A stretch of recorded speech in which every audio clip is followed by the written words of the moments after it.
Hola y bienvenidos al canal, mi nombre es Alejandro y hoy os voy a hacer un análisis fundamental de los estados financieros presentados por Sprout Farmers este Q1 del 2022.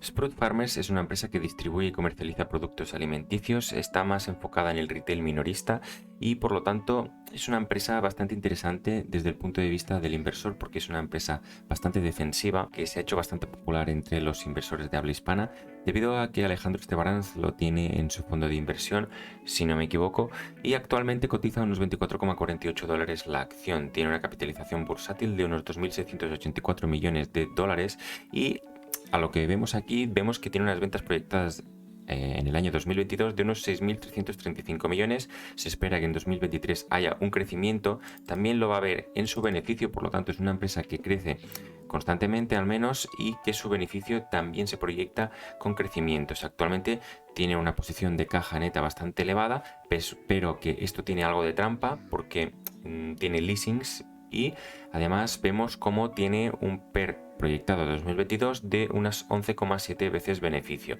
Si os fijáis, no paga dividendo, no tiene proyectado pagar dividendo en 2023 tampoco, pero ya veremos que también recompra acciones, por lo tanto esto le puede hacer algo interesante.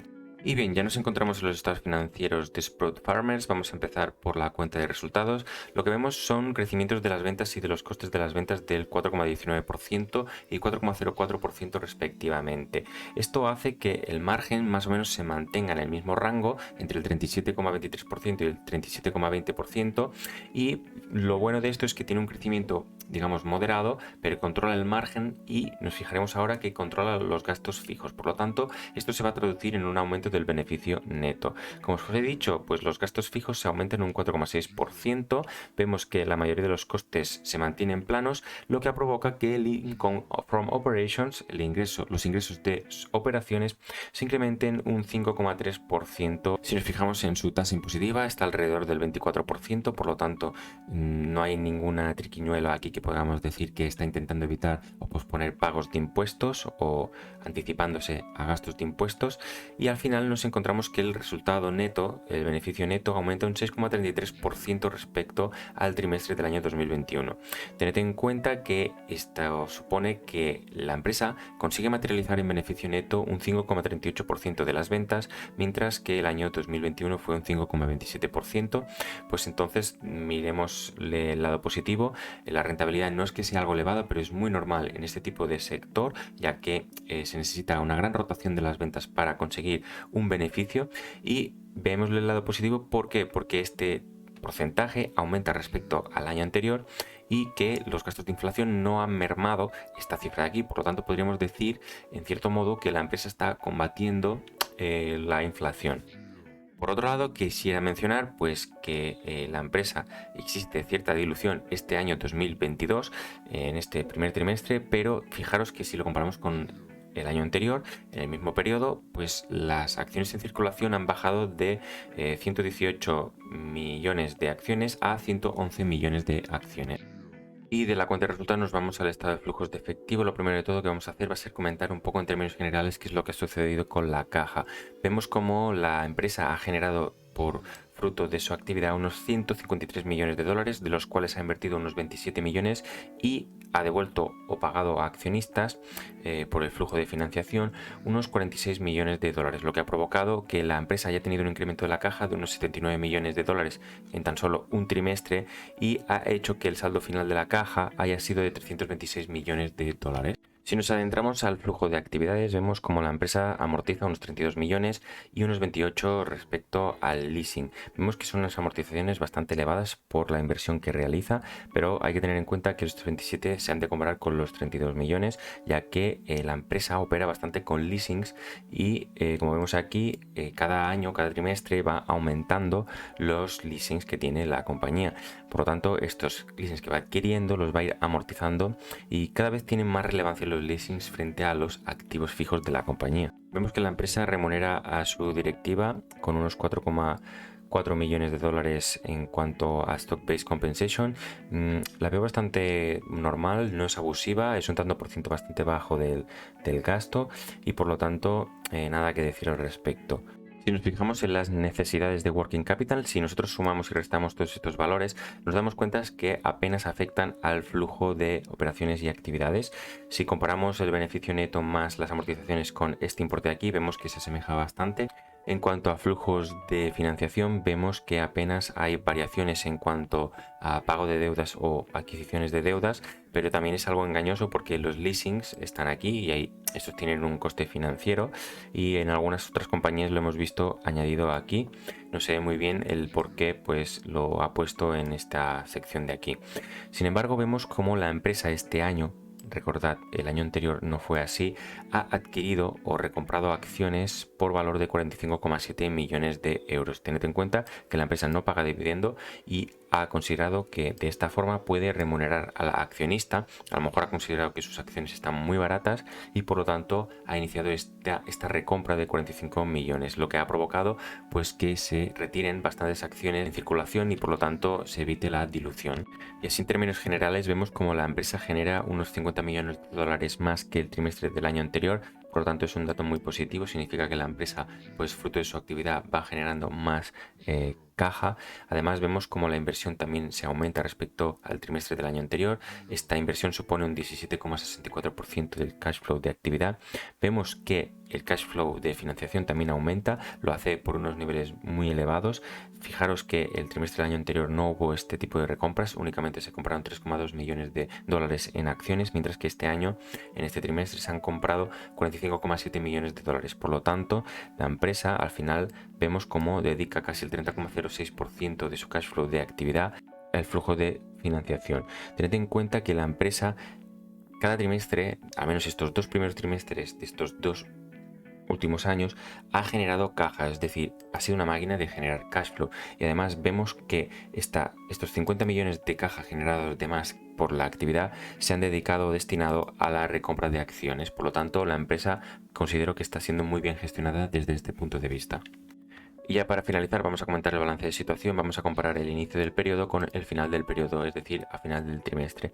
Vemos que la empresa, ya lo hemos visto en el estado de flujos de efectivo, pasa de 245 millones a 324 millones de dólares, por lo tanto ha generado caja y podemos afirmar que sí, que ha sido gracias a la generación de caja, no a la desinversión, no a la financiación. La generación de caja de este negocio está haciendo por su actividad, por lo tanto lo valoro muy positivamente.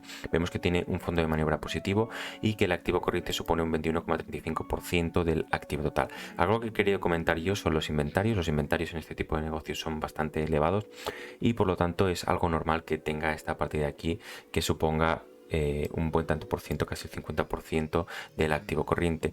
Y este activo, estos receivables, perdonad, estos inventarios suponen un 16,57% de las ventas. Tened en cuenta que esta cifra de aquí está bastante bien, pero hay que vigilarla. En cuanto a planta propiedad de equipo y operating lease assets, es decir, los activos que tiene la empresa en leasing, suponen un 59,62% del activo total. Es un 30% bastante elevado y tened en cuenta que los leasing superan con creces a la planta propiedad de equipo. Por lo tanto, la empresa está cada vez operando más con este tipo de producto financiero. Tened en cuenta que este producto financiero te lo presta una compañía que en el momento de recibir este activo pues se genera una deuda. Esta deuda pues va a ir vinculada a estos activos de aquí, por lo tanto no está mal, pero hay que tenerlo en cuenta. Son 1.000 millones de dólares y fijaros que luego ya llegaremos esas deudas que tiene la empresa, que no tiene deuda financiera. ¿Por qué?